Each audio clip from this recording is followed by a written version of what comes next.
L'environnement est un sujet inévitable dans notre monde contemporain, au même titre que la mort. On va essayer ensemble, aujourd'hui et maintenant, de comprendre pourquoi la manière dont nous percevons la mort est également liée à la destruction de notre environnement. Parler de notre écosystème est une responsabilité, parler de la mort aussi, puisque finalement, comme l'environnement, elle est une réalité présente dans nos vies. Nous l'avons vu, la mort n'est pas à prendre à la légère, elle constitue ainsi une menace si nous ne nous intéressons pas à elle. Maintenant que nous connaissons les grands principes des religions envers la mort, je vous propose qu'on essaie aujourd'hui de comprendre ensemble l'évolution des écosystèmes de notre planète Terre, et surtout quel est le lien de l'environnement avec la mort. L'environnement constitue une menace existentielle pour l'humanité. L'homme a une incidence sur sa déstabilisation, et deux grands problèmes apparaissent. D'une part, le prélèvement abondant, et d'autre part, le rejet abondant. Prélever amoindrit nos ressources, et rejeter pollue le sol, l'eau et l'air. De multiples efforts de sensibilisation ont déjà été faits, mais dans beaucoup de pays encore, on ignore les dégâts. Par exemple, des agriculteurs qui cultivent du soja ignorent encore qu'ils tuent indirectement des poissons. La faune et la flore se dégradent de plus en plus, on peut l'illustrer par quelques cas concrets, la forêt en Amazonie, la grande barrière de corail, ou encore la mer de glace. Le fait est là, nous, humains, avons saccagé, empoisonné et détruit nos écosystèmes. Mais le principal problème aujourd'hui, c'est de ne pas connaître la voie que nous nous apprêtons à emprunter. En détruisant notre environnement, nous nous condamnons nous-mêmes.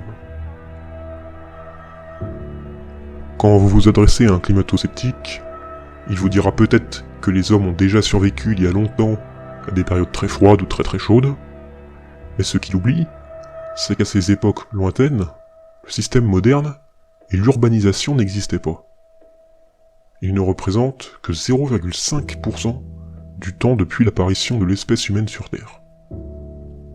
Notre société essaye de combiner les prélèvements et les rejets en trouvant le bon équilibre, mais en réalité, nous en cherchons la limite. L'homme a la fâcheuse tendance d'oublier qu'il est lui-même le cobaye de l'environnement, et non l'inverse. Les politiques disent que nous aurons le temps de nous adapter aux conséquences plus tard, un peu comme nous avec la mort en fait. En réalité, énormément de monde périront entre-temps, et nous sommes actuellement dans cet intervalle, et c'est bien réel. Les scientifiques tirent la sonnette d'alarme sur le rejet de dioxyde de carbone que les hommes génèrent, ce qui déséquilibre considérablement notre planète. Ceci, nous le savons tous. Mais nous continuons cependant d'en rejeter toujours autant, parce que nous cherchons cette limite à ne pas franchir. Le jour où elle sera atteinte, ce sera malheureusement irréversible.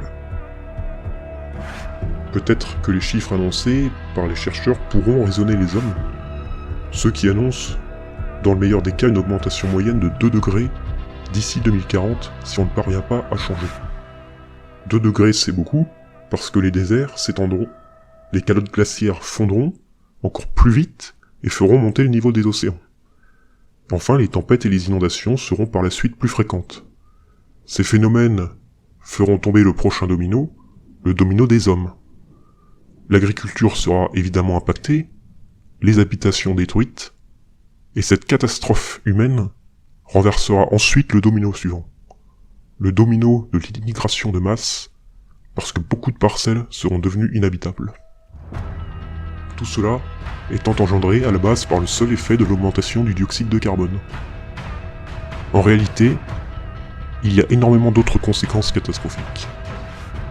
La fonte des calottes glaciaires ne permet plus aux rayons de soleil de réfléchir dans l'espace, ce qui provoquera une augmentation de l'effet de serre, puisque la chaleur sera de plus en plus absorbée au lieu d'être rejetée par la planète. Plus la fonte des glaces s'accélère, plus les températures augmenteront. Comme le dioxyde de carbone, il y a un seuil critique. Si nous franchissons la limite, nous ne pourrons plus rien faire.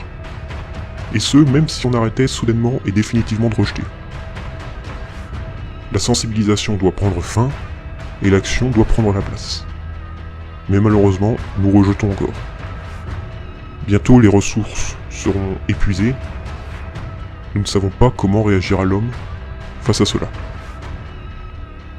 Des politiques ont déjà entamé une écologie plus verte, mais peut-être pas de la bonne façon. On parle de taxes et de règles de diminution, mais pas assez des nouvelles technologies qui permettent de substituer les ressources que l'on pille. Il existe des choses que peu de monde connaissent.